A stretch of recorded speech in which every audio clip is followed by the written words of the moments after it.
I keep watch. You leave, you call me.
Traveler, Paimon, I suppose your story is ready.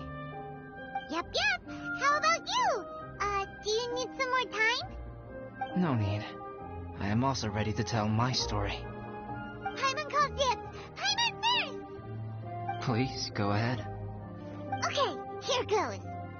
Once upon a time, there was an evil researcher who went into the mountains and did a crazy experiment on whopper flowers to transform their appearance. After a lot of pain and suffering, the whopper flowers finally took on a human form. Then they stood by the side of the mountain to wait for unsuspecting bypassers. To whoever spoke to them, they would ask some questions such as, "Who am I? Who are you?" If the bypasser got the wrong answer, the last sound they'd make would be a yelp before the whopper flower ate them alive in one bite. Ooh, truly frightening. What the? You two aren't scared at all!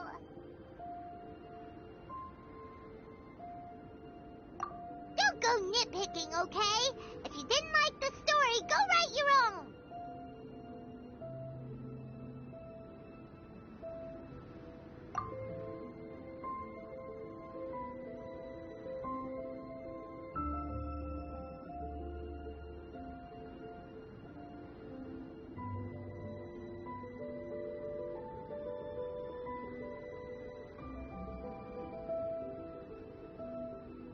In other words, the whopper flowers would ambush and then completely replace their victims. And then what? Go back to where the person lives? Enter their home? Eat their whole family? Ah! Paimon made up this story, but now Paimon's the one who's scared by it. It's a good story. Oh, may I write it down? I may bring it up in future conversations.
What for?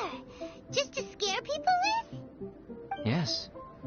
You've got a real mean streak, Albedo. Mine is a little longer than yours. It starts with an alchemist. A great alchemist once created Subject 1. Subject 1 was her proudest achievement, and successfully blended into human society. No one ever would have thought that this friend of theirs was in fact a synthetic human. However, unbeknownst to Subject 1, the alchemist had tried the same experiment many times before he had come into being. Some of the rejects from failed experiments had been discarded, but had not died. Subject 2 was one such failed experiment. He was swallowed by a great dragon that came to rest upon a snow-swept mountain. Many years later, he was resurrected by the dragon's mysterious power. He saw all kinds of people on the mountain, including Subject 1, who had somehow miraculously blended in among them. Never in Subject 2's wildest imagination had he thought it possible for experimental life forms such as they to deceive everyone so successfully. He saw the way humans accepted Subject 1 as a friend, witnessed their affection as they addressed him by name. This was what Subject 2 wanted. Now, all that Subject 2 desired was to replace Subject 1 and take the joy of his existence for himself. This is giving Paimon the chills. So scary. Subject 2 began to unfold his plan. He stole Subject 1's books and notes and studied all that Subject 1 had learned from the alchemist. Subject 2 was highly intelligent, and he learned quickly. He changed his face into an exact replica of Subject 1's face. Then, he found a plant with mimicry capabilities and transformed it using dragon blood and alchemy.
And so, not only did Subject 2 transform his own appearance to perfectly match that of Subject 1, he also created a third entity, Subject 3. What? There's 3 of them now? But Subject 2 wanted to become a perfected human. So, he erased a mark on both his and Subject 3's necks, for these marks were symbols of imperfection.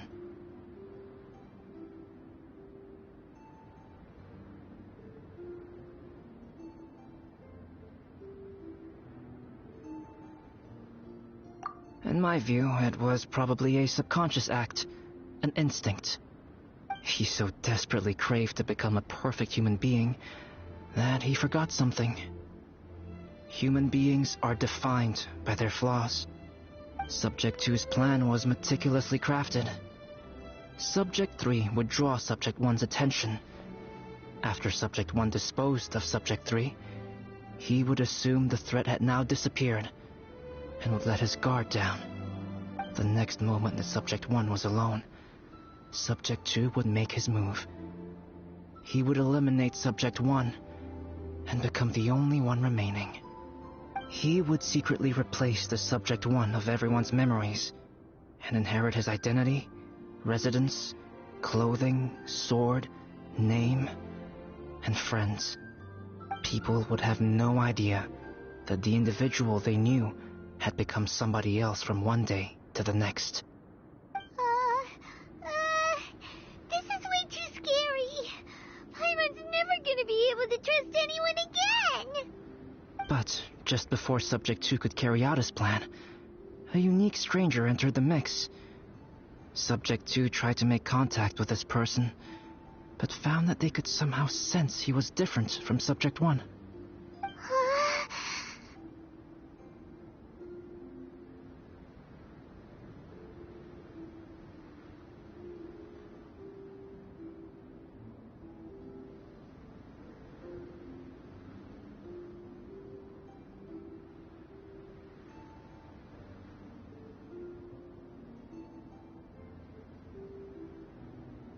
What's wrong? Are you scared? What happened then? What happened to the stranger? He became a new stage in Subject 2's plan. One more person that Subject 2 had to dispose of. It's as if there were 3 identical roses in a garden. Only one of the 3 was a fine specimen, while the other 2 were defective specimens that bore poisonous thorns. In all the world, only the gardener who tended to them could tell which was the good specimen.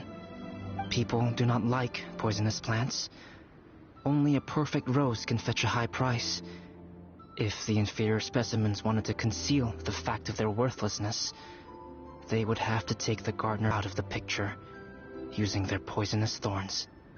This is exactly what Subject 2 was thinking. So, he hid in the shadows and waited patiently. Maybe soon, he would get his chance to become truly human.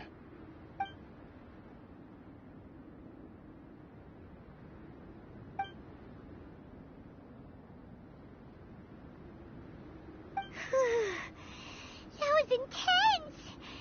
So what happened after that? Did Subject 2's plan succeed? Paimon can't bear thinking about it. Fortunately, it is just a story. And even in this story, Subject 2 did not succeed. But you can never let your guard down on Dragonspine. Monsters mutated with Durin's power and blood are also creatures of Rhine-Daughter, just like me. You must beware of all such creatures.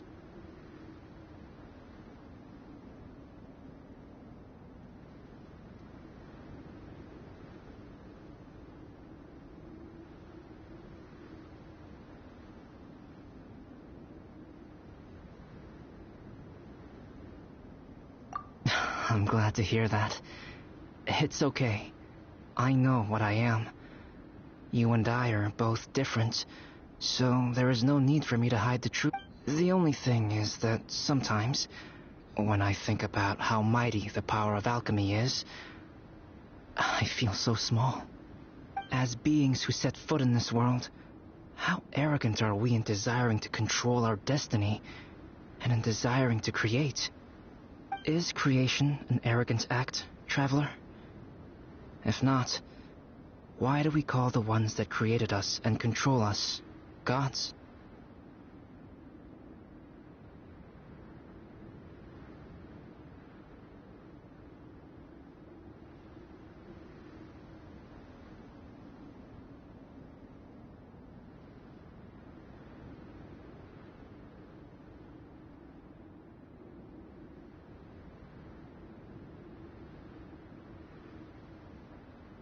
If it is, then what qualifies us to call ourselves creators? How far must we take our reverence and respect, and what purpose does it serve?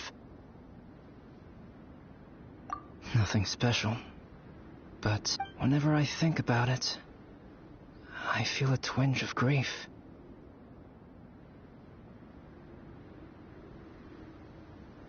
Poor Albedo. Hello? Traveler? Are you here? Hey, is that Amber? Thought we might find you here. We're here to deliver a message from Cyrus. There's gonna be a big event down at the base camp, and they want you there too, Traveler. Winter camp is nearing its end. Apparently, even provisional instructors are required to attend. Looks like we need to go, Albedo. Bye for now. Then I won't keep you. I have some things to attend to here, so forgive me for not seeing you down.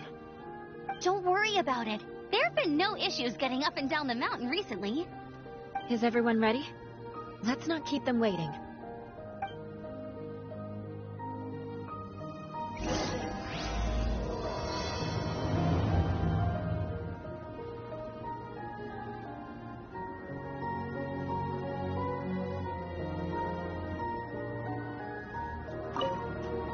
Go ahead. You're one of their instructors, no?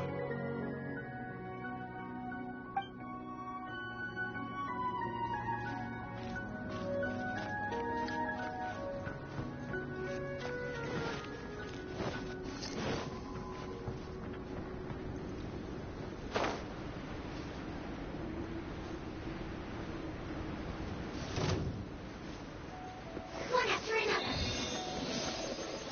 Out of the frying pan, into the fire. Getting a little cold. Keep back!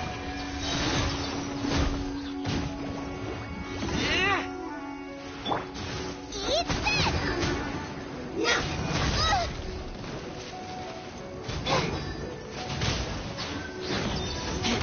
Ugh.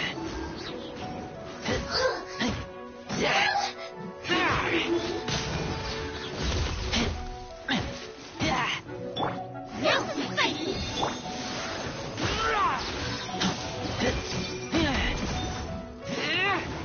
It hurts. One here a little closer. Let's dance.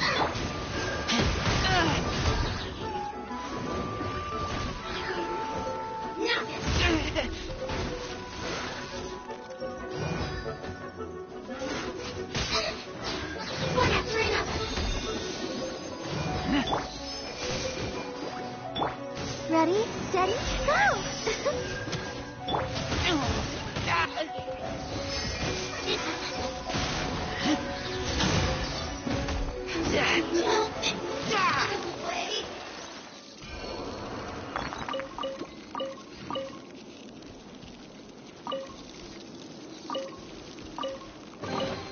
These things useful?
allow me to introduce Yozerv. He's Joel's father.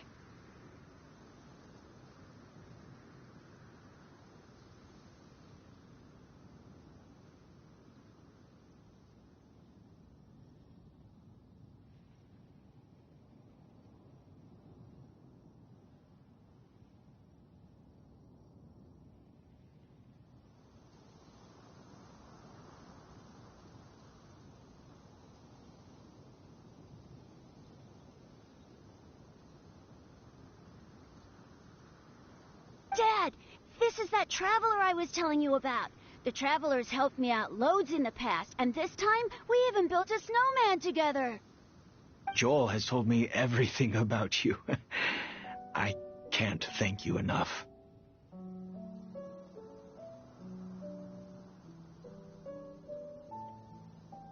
Wow! This is amazing! Wait a second. Why is Cyrus discreetly wiping tears away? And what is Pallet doing here? Pallet is the hero of the hour this time. Go on, Pallet. Tell us what happened in your own words. Okay. The weather was fine on that fateful day, and I had a feeling that Lady Luck was smiling down on me. So I trusted my gut and set off to explore somewhere new, somewhere dangerous. Because where there is great danger, there is also great treasure. Why does this sound so hard to believe?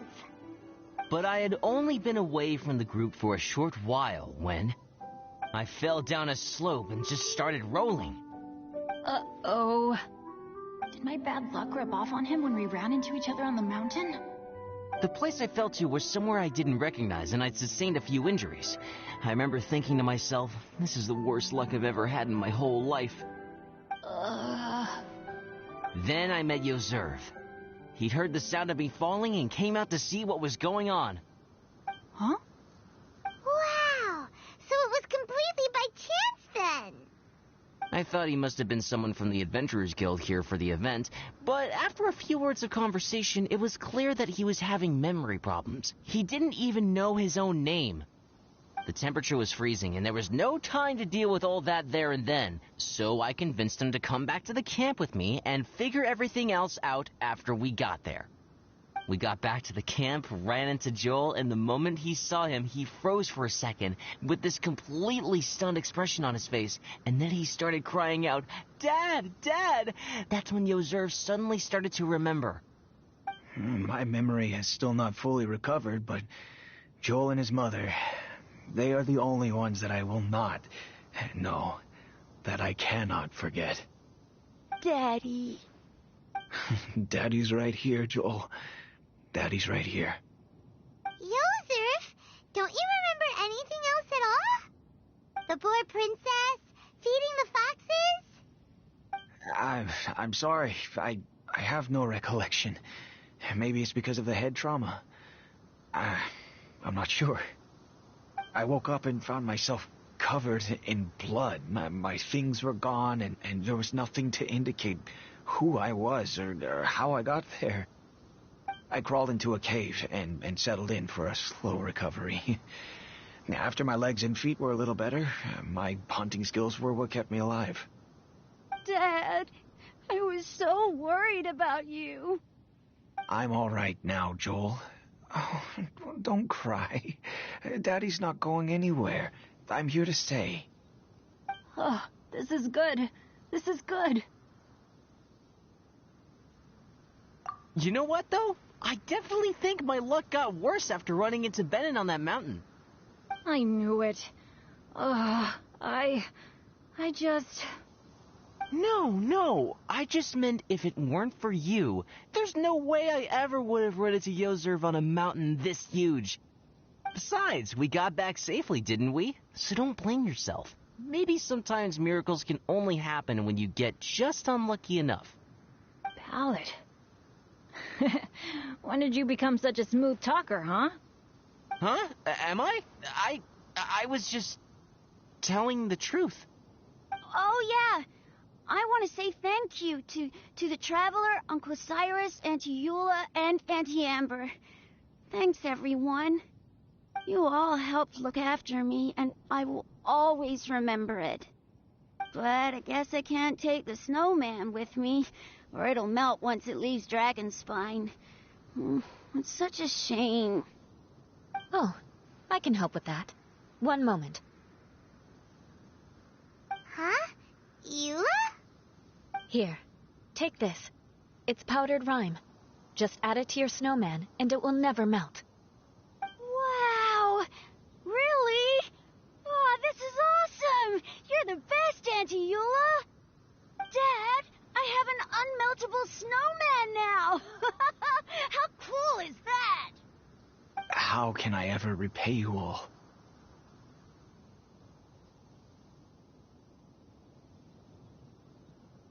Thank you all.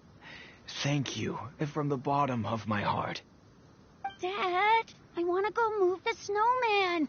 Can we do it now, please? Okay, I'll be leaving with Joel now. I'm sure I'll see you all another day. Very well, very well.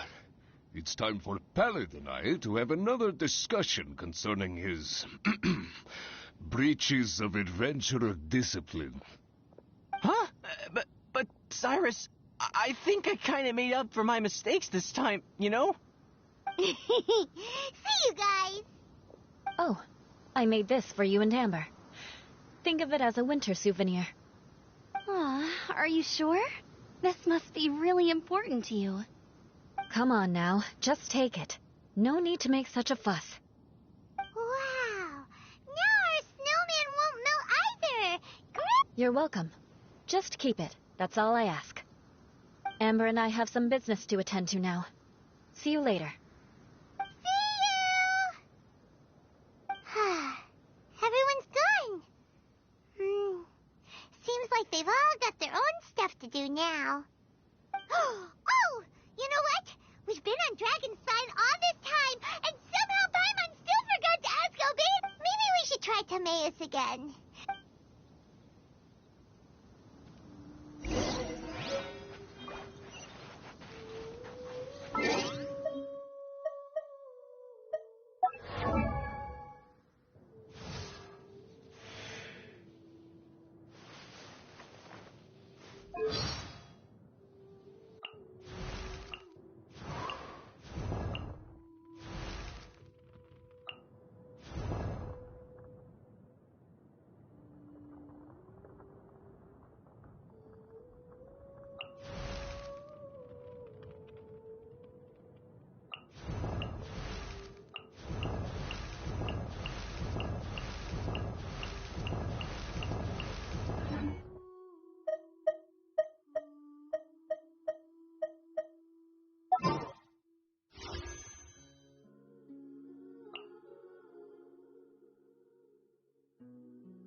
Vision Hunt Decree. Did something bad happen again? Vision Hunt Decree.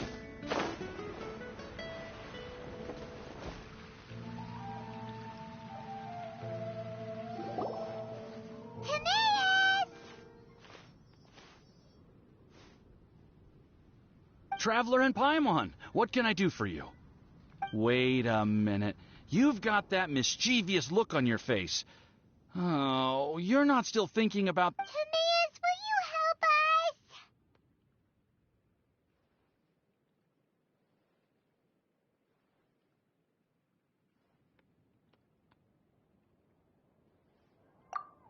Well, if the Traveler isn't really interested, then, yeah, maybe I'll give this one a pass.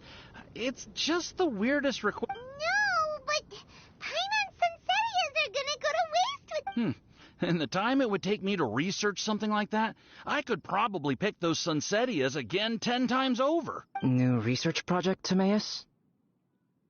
We meet again. Oh, Albedo, thank goodness. So the situation is, Paimon wants a machine that can turn fruit into juice and keep the juice fresh. I mean, surely it's... Majorly important, that's what it is. If you can manage to invent this, we'll never have to worry about fruit going bad ever again. That's impossible.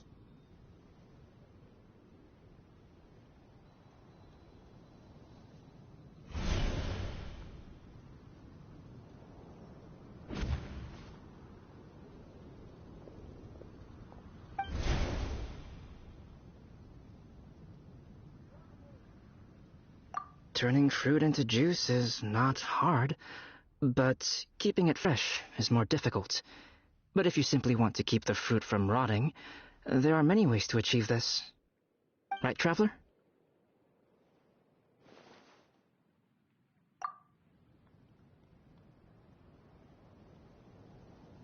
What about his neck? What's wrong? Is there something on my neck?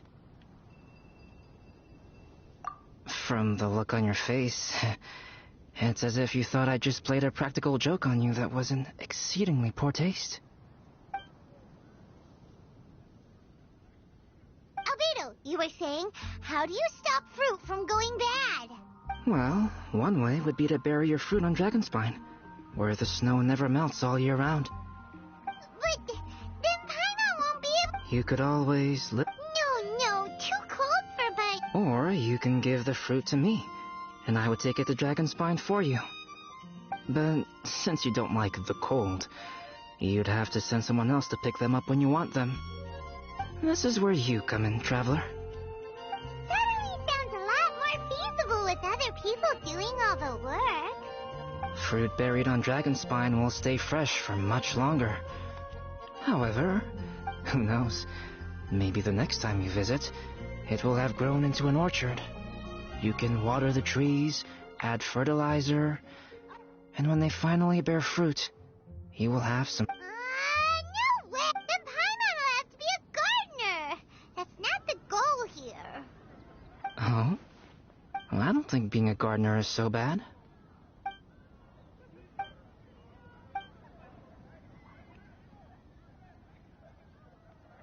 Albedo!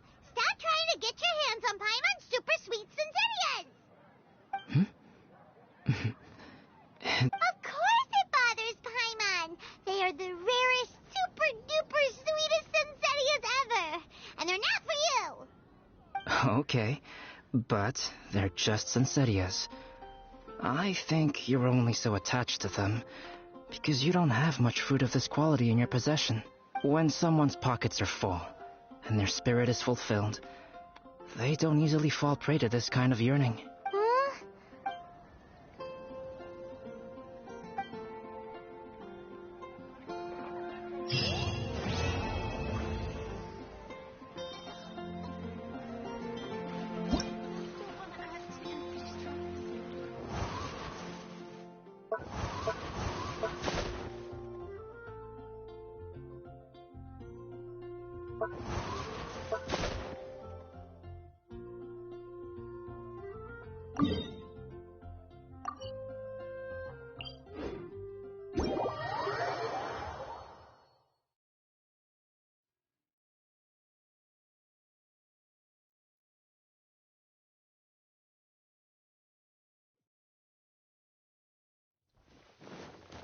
Huh?